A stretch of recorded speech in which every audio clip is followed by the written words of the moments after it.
Hello guys, magandang buhay po and welcome to my channel. At ang meron tayo ngayong coins guys na lumang bariyang 50 centavos po. Ayan. By Marcelo H. Del Pilar. Meron po tayo guys ng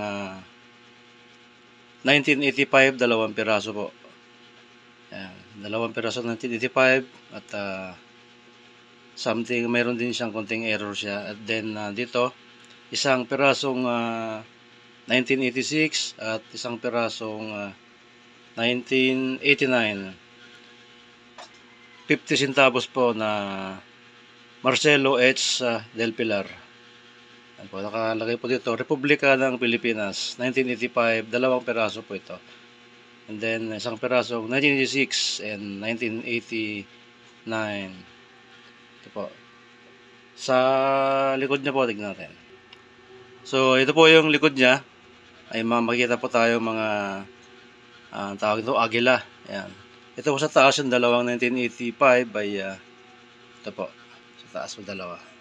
So, ito po yung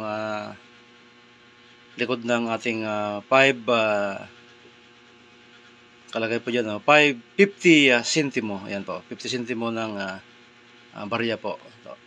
Okay. So, ito siya guys, ang ating lumang barya. At palambing naman guys, hindi pa nakapag-subscribe sa aking channel, paki-subscribe naman po, paki-pindot lang ang subscribe and then notification bell para po updated po kayo sa ating mga pinapalabas na video. Maraming salamat po. So guys, pag meron po ganito ay patuloy na rin po na tumataas ang kanyang halaga, at kung gusto niyo naman na lalo pag tumaas ay pwede niyo naman pong itago muna at antayin na mas mataas pa ang kanyang presyo po. So ito lang po ang aking update, ang aking lumang barya 50 centimo o kaya 50 centavos sa Philippine coins, Republika ng Pilipinas by Marcelo H. Del Pilar.